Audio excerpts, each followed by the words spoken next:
Est-ce que tu as l'impression que c'est toujours plus dur d'avoir de nouveaux membres, de transformer des gens, que les gens sont de plus en plus froids? Eh ben, t'as raison, mais c'est pas à cause de la raison pour laquelle tu penses. Moi, je suis Gab, on aide les salles de sport francophones à automatiser leur acquisition client, et dans cette vidéo, je vais te montrer en 4 étapes comment tu peux arrêter la stagnation que tu as de ton côté, augmenter ton chiffre d'affaires, comme on l'a fait par exemple pour Carla, qui après 7 ans d'existence, et dès qu'elle a commencé à travailler avec nous, elle a battu son record de chiffre d'affaires 3 mois de suite, les 3 premiers mois où elle a travaillé avec nous. Donc sans plus attendre, on va aller directement dans le vif du sujet. Chacune des meilleures salles de sport que l'on a, elle suit une séquence de choses que l'on a mis en place avec elle extrêmement spécifique, et je vais te montrer tout de suite ce qu'elle sait. La première chose que l'on met en place, c'est que l'on met en place une offre premium. Alors qu'est-ce que c'est une offre premium, Gab? C'est très simple. C'est-à-dire que quand tu vas avoir quelqu'un qui va arriver dans ta box, dans ta salle de sport, dans ton studio, tu vas ne pas lui proposer un abonnement, quelque chose on va dire de classique, mais ce que tu vas lui proposer, c'est quelque chose qui permet de pouvoir véritablement faire de la trésorerie concrètement. Parce que tu le sais, souvent ce qui se passe avec la plupart des salles de sport, c'est que tu acquéris, tu payes, on va dire allez 50 euros, peut-être 100 euros pour pouvoir accueillir un membre en investissant en publicité, en coût de staff, etc. Et après tu as à peu près ça qui est recouvert le premier mois, mais souvent tu te retrouves à faire ton profit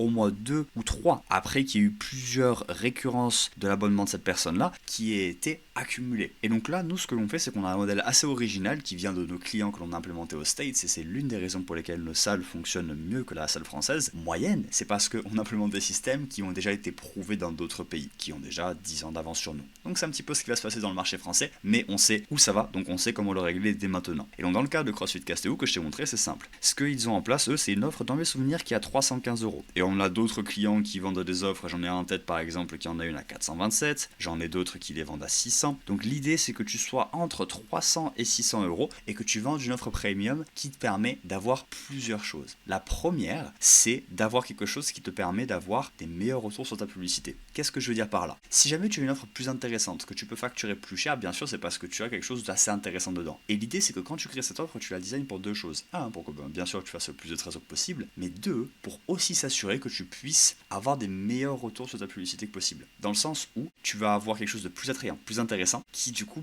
convainc plus les gens du fait que hey, c'est plus proche de ce que je veux, je suis plus sûr d'accomplir mes objectifs de transformation physique, de performance, et donc je vais mentionner l'intérêt. Maintenant, comment est-ce qu'on met ça en place concrètement pour toi? Dans ce genre d'offre, ce que l'on recommande, c'est assez simple de pouvoir ajouter et monter à ces prix-là quand tu mets en place plusieurs choses. Souvent, c'est une question de mettre en place une aide à la nutrition. Donc tu peux proposer un petit peu d'aide du point de vue nutritionnel, bien sûr tout en restant dans la légalité des choses. Tu peux juste donner du conseil, t'es pas obligé d'aller dans changer chacun de leurs repas, parce qu'en France, comme tu le sais, c'est illégal. Tu dois être certifié diététicien ou diététicienne pour pouvoir le faire. Mais donner des conseils en nutrition, c'est ce que la plupart de nos salles mettent en place, bien sûr dans la mesure de leurs compétences, pour s'assurer que les gens puissent atteindre leurs objectifs, souvent de perte de poids ou de prise de masse musculaire. Et aussi rajouter soit un mix de personal training, de pouvoir les faire goûter un petit peu à ça, ou de semi-privé. Quand je dis semi-privé, c'est-à-dire tu vas avoir des groupes qui sont de l'ordre de 2 à 6 personnes. En général, 4, c'est le sweet spot. C'est là où on s'arrête. Et ça te permet d'avoir cet aspect de personal training, quelque part, cette valeur ajoutée que tu vas pouvoir donner à la personne, surtout au début où ils ont besoin de se familiariser avec certains mouvements complexes, potentiellement. Si tu fais du crossfit, tu sais très bien de quoi je parle. Mais après ça, tu peux aussi te garantir qu'ils ont les bons outils pour ne pas partir dès les premiers mois. C'est souvent où là tu dois te rendre compte qu'il y a beaucoup de gens qui partent les premiers mois 1, 2, 3, 4, et donc c'est pour ça que c'est intéressant de mettre en place ce package-là, parce que ça te fait plus de cash, mais aussi ça te permet de pouvoir t'assurer qu'ils vont rester sur le long terme.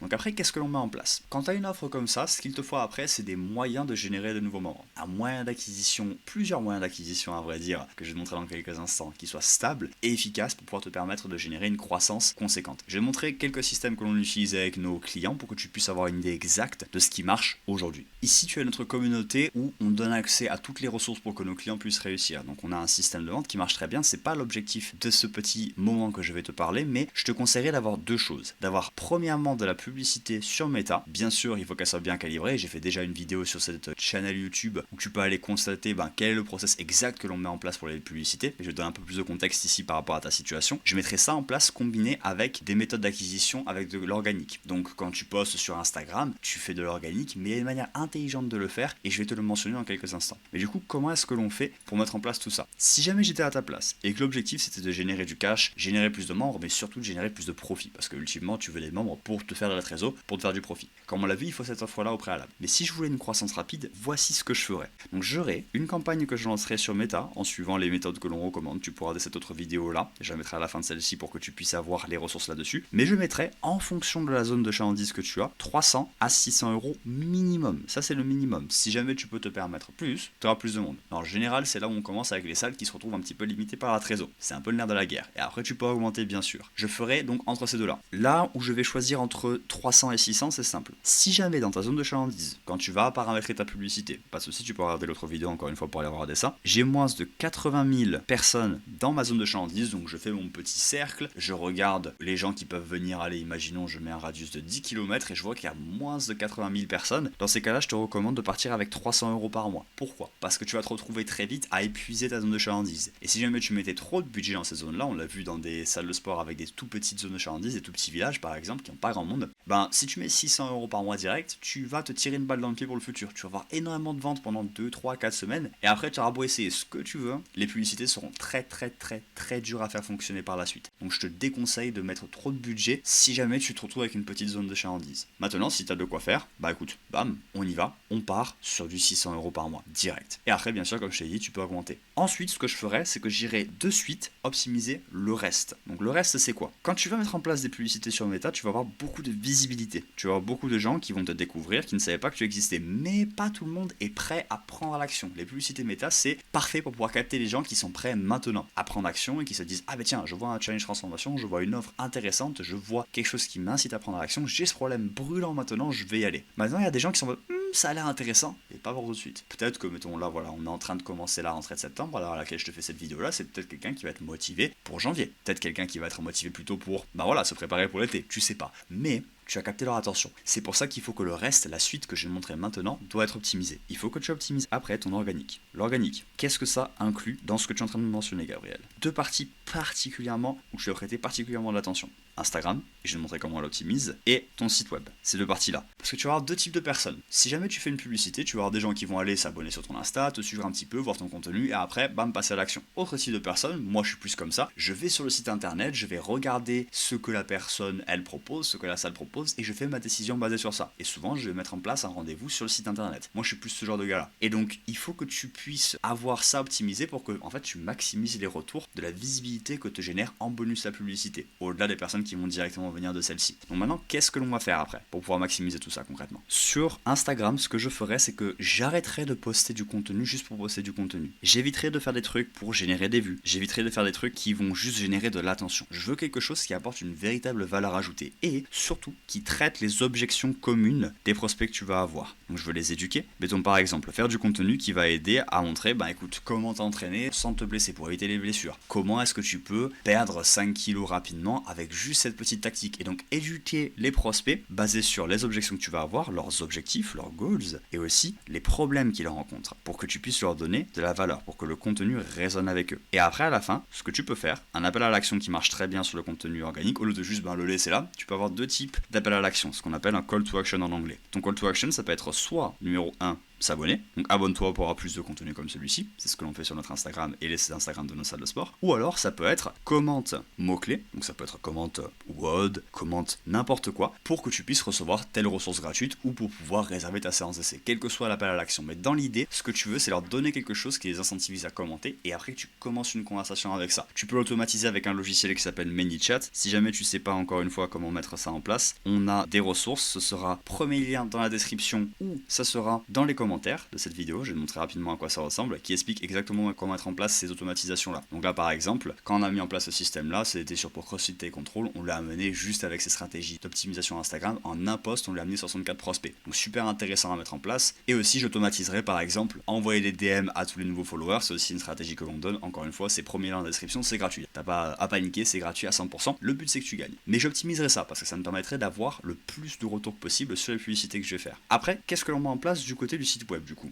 C'est super simple. Site web, souvent quand on voit site web, il y a grosse peur, on se dit ah putain, faut que je paye des milliers d'euros à quelqu'un pour qu'il puisse me le refaire. Non, pas du tout. Un site web, très souvent, ce que l'on remarque, c'est que t'as pas besoin de grand chose pour pouvoir optimiser celui-ci. Et qu'est-ce que tu dois faire concrètement sur le site web ? Moi sur le site web, ce que je regarde, c'est quand je vais sur n'importe quel site web, c'est plusieurs choses. La première chose que je vais regarder, c'est est-ce qu'il y a un chat widget ? Les chat widgets, c'est super intéressant, ça te permet de pouvoir récupérer typiquement, allez, 1%, 2% du trafic du site internet qui vient déjà, donc vraiment t'as déjà du monde qui vient lien dessus, mais à permettre de faire en sorte qu'ils puissent te contacter. Et c'est là où c'est super intéressant parce que encore une fois, rappelle-toi, les publicités vont jouer sur cet aspect de visibilité accrue. Donc toi, tu as juste à optimiser le site quand ils arrivent. C'est tout. Pas besoin de s'embêter à le refaire. Donc on met en place un chat widget. On regarde s'il y a assez de boutons. Donc de boutons d'appel à l'action. Il faut que ces boutons-là, ce soit pas quelque chose en mode contactez-nous. Ils s'en foutent de te contacter. Ce qu'ils veulent, c'est obtenir quelque chose. Ce que je te recommande, c'est d'avoir un bouton qui fait un appel à l'action sur une séance d'essai ou alors sur un bilan offert, quelle que soit l'offre que tu décides de prendre de ton côté, ce qui marche le plus pour toi. Mais il faut qu'ils aient des boutons pour pouvoir réserver ça partout sur le site. Et il faut qu'en fait, chaque fois qu'ils scrollent, chaque fois que je scrolle sur le site, donc imaginons, bam, j'ai mon site ici, souvent je vois un seul bouton ici, et après il n'y a plus rien jusqu'à tout en bas de la page. Et à tout ça, où il se passe rien. C'est pas bien du tout. Il faut que chaque fois que je scrolle, imaginons, bam, ça prend mon écran ici, j'ai un bouton là. Imaginons, bam, l'autre scroll ici, j'ai un autre bouton là. Il faut qu'il y ait un bouton à chaque endroit, chaque section de ton site pour que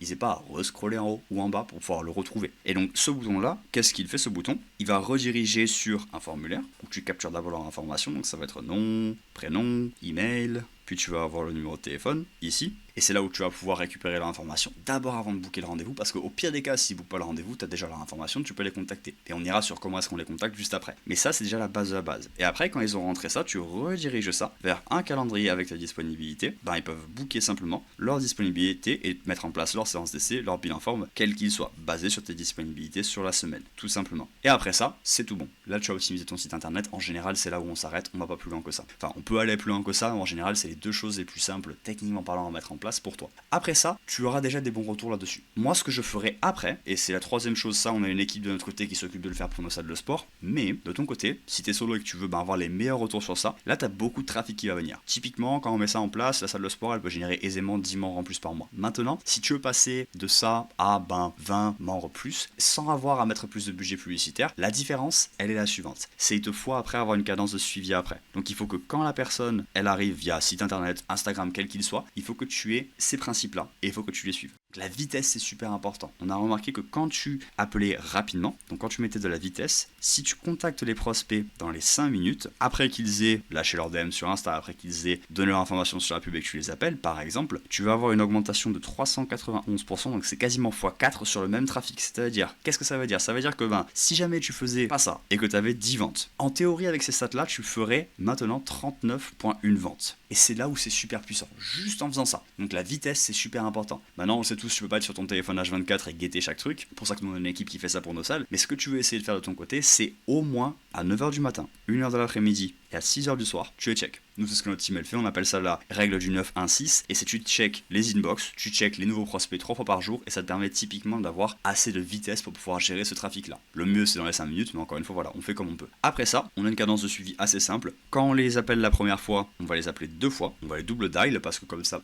aucun télémarketeur ne t'appelle 2 fois à la suite, et donc ça montre c'est quelque chose d'urgent et ils vont répondre plus souvent, ça te permettra d'avoir plus souvent des gens au téléphone. Donc on fait 2 fois un appel, je ne vais pas m'amuser à faire un dessin de téléphone trop, parce que je ne suis pas très bon en dessin, comme tu as pu le constater, mais on va les appeler 2 fois, ça c'est jour 1, donc dès qu'on voit le contact, ensuite on fait un appel jour 2, jour 3, on fait x1 et x1. Et en général, en termes d'appel, on s'arrête là. On continue par contre sur 30 jours à envoyer des SMS ou WhatsApp en fonction de là où tu habites. Par exemple, les salles de sport en Suisse, elles sont plus sur WhatsApp parce que tout le monde communique sur WhatsApp et pas par SMS là-bas. Donc tu prends ce qui arrange bien sûr en fonction de ta zone de chalandise. Mais tu vas envoyer des messages et ce que tu fais, c'est qu'au fur et à mesure, tu diminues la cadence de contact. C'est-à-dire que là, tu vas avoir le temps qui va augmenter, qui va continuer vers le futur, et ça, c'est la cadence de contact. C'est-à-dire que tu vas être le plus, entre guillemets, agressif et contacter le plus que possible au tout début, et au fur et à mesure du temps, tu vas diminuer cela. Parce que voilà, les gens sont chauds, et comme on l'a dit, l'aspect de vitesse est important, et donc plus le temps c'est cool, moins ça prouve qu'ils sont chauds, donc tu as besoin de mettre de moins en moins d'efforts vers eux, parce que, ils sont pas aussi chauds que ça. Donc tu te concentres sur les gens qui, eux, sont chauds et viennent à peine d'arriver, tout simplement. Et donc tu peux envoyer par exemple un SMS jour 1, jour 2 tu en envoies un, jour 3 tu en envoies un aussi, après tu fais jour 5, puis jour 7. Et après au jour 9, tu l'envoies jour 14, tu attends un peu plus longtemps. Jour 14, t'envoies jour 18. Après jour 18, t'envoies jour 21. Et après jour 21, t'envoies jour 28. En général, c'est la cadence de SMS que l'on va suivre ici, la cadence de prise de contact. C'est ce que l'on recommande encore une fois. Tu fais ce que tu peux là-dedans, moi je te donne l'extrême qui marche, tu implémentes ce que tu peux de ton côté. Voilà, je te dis ce qui marche si jamais tu devais le pousser à l'extrême. Maintenant, tu me dis ok Gab, tout ça c'est super, tu m'as lâché une taille de stratégie, mais j'ai très peu de thunes, j'ai très peu de capital pour me lancer, comment est-ce que je fais? Très simple, si tu manques de budget, ce que je ferais, c'est que avant de commencer sur les publicités, j'irais tout simplement d'abord optimiser mon organique au lieu de d'abord lancer les pubs puis lancer l'organique. Ça c'est pour les gens qui veulent aller rapidement. Ce que je ferais, c'est que je ferais à l'envers. Je commencerai par l'organique et même des fois avant même d'investir du budget en pub, je essaierai de générer du trafic et générer des nouveaux clients uniquement via mon organique jusqu'à ce que j'ai de l'argent que je puisse mettre de côté pour les publicités. Commence par 100 € par mois au début, c'est le but de commencer avec quelque chose parce que cette visibilité là, à chaque fois que tu vas augmenter ton dollar investi en publicité, ton euro investi en publicité, tu vas avoir des meilleurs retours. Au fur et à mesure du temps, il y a de plus en plus de volume, mais il faut que tu t'assures que fondamentalement tu as cette thune d'abord. Donc moi c'est ce que je ferais, c'est simplement je commencerai ici, imaginons je commencerai à optimiser mon Insta, puis après j'optimiserai mon site web. Quand ça c'est fait, je mets 100 € le premier mois en publicité. Imaginons avec ces 100 €, j'arrive à générer, on va dire un client. Ce client-là, il arrive et il me fait gagner 100 €. Donc là, j'ai couvert mon budget pub. Là, ce que je veux que tu fasses, c'est que le mois d'après, tu mettes 200 €. Parce que là, qu'est-ce que ça veut dire? Ça veut dire que j'ai récupéré mon investissement, je vais avoir la récurrence de ce nouvel abonnement qui va revenir, super, et je peux me permettre de réinvestir ça. Ce que tu vas faire, c'est que chaque sou que tu gagnes avec les membres que tu signes via ça, tu le réinvestis en plus de budget publicitaire au fur et à mesure, jusqu'à ce que tu arrives un peu à la limite de ce que je te recommande. Donc si tu es dans une petite zone de 300 € par mois, c'est très bien. 600 € par mois, c'est bien. Si tu as vraiment une bonne zone de chalandise où tu as plus de 120 000, 200 000 personnes dans le coin, là tu peux monter aisément jusqu'à du 1000, voire même du 1200 par mois. Il n'y a pas vraiment de limite. Jusqu'à ce que tu vois que tu as encore un retour sur tes publicités, que tu es profitable, c'est la clé, il faut que tu sois profitable, et là tu peux continuer à monter. Maintenant, encore une fois, tu vois, toutes ces stratégies-là, je reviens au tout début de la vidéo parce que c'est super important, toutes ces stratégies-là, elles se reposent sur le fait que tu aies une offre profitable. Et pour maximiser le fait que ce soit une offre profitable, il faut que tu aies respecté numéro 1 ou tu aies une offre premium. Parce qu'on a remarqué que dès que tu te retrouves à ne pas avoir ça,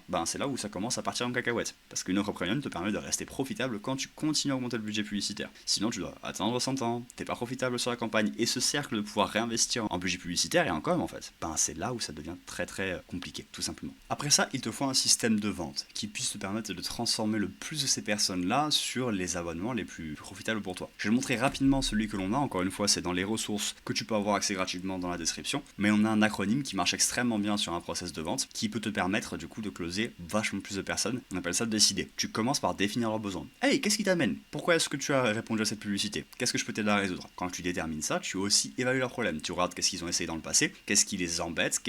Par exemple, ils ont essayé Basic Fit, ils aimaient pas le fait que c'était pas coaché, ils étaient un peu perdus dans la salle. Et toi, ok, tu comprends bien ça et tu arrives à comprendre quelles sont leurs expériences passées et quels sont les problèmes qu'ils ont. Donc ça combine un petit peu on le sait, tout simplement, on va comprendre leur douleur comme je t'avais mentionné et tu évalues leurs problèmes à l'étape précédente. Après, tu inities le voyage vers le nouveau futur. Et c'est là où je veux faire une petite pause là-dessus parce que souvent, les gars, vous posez des gros problèmes là-dessus. Vous commencez à parler de technique, ouais, le CrossFit ou l'Aerox, c'est bien parce que tu utilises certains mésocycles d'optimisation. Ils s'en foutent. Voilà, eux, c'est est-ce que j'aurai ce que je veux, à savoir dans le cas de figure que je t'ai donné de Basic Fit par exemple, c'est ok, tu auras des séances en groupe coaché qui te permettront de rester motivé tout en ayant la direction d'un coach qui pourra t'aider à accomplir tes objectifs parce qu'il sait où tu es, il voit ton niveau, il adaptera ça tout en ayant ton objectif en tête pour s'assurer que de ton côté tu puisses obtenir ce que tu veux à la fin. Simple, c'est tout. Tu t'arrêtes là, mais c'est largement suffisant parce que je lui explique, ok, c'est ça que je vais avoir, et c'est quoi un mésocycle, tu vois? Vous emmerdez pas à partir dans le jargon technique, je sais, on est des passionnés, tout ça, on même parler de macro, de tout ça, mais les gens s'en foutent, les gens random s'en foutent, ils veulent juste dire, est-ce que ça marche? Oui, super, je vais le faire, c'est tout. Après ça, tu vas te retrouver à dissiper les doutes qu'ils ont, donc les objections que tu vas devoir les gérer pour s'assurer que tu puisses transformer non pas peut-être 20% des gens que tu arrives en face de toi qui sont juste simples à transformer, déjà convaincus, mais ceux qui ont des doutes. Tu réponds à ça pour pouvoir maximiser le taux de transformation. Et après ça, close le deal et tu renforces la décision. Renforcer la décision, c'est-à-dire que tu vas mettre en place des systèmes qui vont de ton côté te permettre de les garder sur le long terme. Donc comme je t'avais dit, tu mets en place un petit bilan avec eux quand tu arrives, tu les chouchoutes les premières semaines pour s'assurer qu'ils restent et qu'ils ne partent pas les premiers mois. Super important parce que sinon tu closes plein de gens, mais t'en as 20% qui partent après, c'est chiant. Donc il faut s'assurer que tu les maintiennes surtout au début. Donc donne-leur de l'extra care, de l'extra chouchoutage dès le début. Bien sûr, ça veut pas dire que tu dois réduire tes prix ou quoi que ce soit, au contraire, ou te prostituer quelque part pour pouvoir avoir ces trucs là. Rappelle-toi, on a cette offre premium au début qui nous permet de faire ça. Et c'est ça qui est super intéressant. Et comme je te l'ai dit, je me suis un petit peu avancé de mon côté, mais il faut que tu aies un système de fidélisation en place. Comme je te l'ai dit, voilà, si jamais tu vends tout ce monde là mais qui partent quelques mois après, ça sert à rien. Il faut que tu t'assures que derrière, tu puisses avoir un système qui s'assure qu'il reste sur le long terme et particulièrement donne vachement d'attention. Si je devais me concentrer dès le début, ce serait sur les premiers 1 à 4 mois. C'est là où tu vas avoir le plus de pertes la plupart du temps. Concentre-toi à mettre en place ce process qu'on appelle intégration, un process d'intégration client qui soit en béton pour que tu puisses garder le plus de membres que possible. Si cette vidéo t'a plu, je suis sûr que tu vas adorer celle-ci où je vais t'expliquer exactement les campagnes que l'on met en place pour justement faire venir tout cet afflux de clients et que tu puisses avoir une acquisition client stable, prédictible mais surtout conséquente.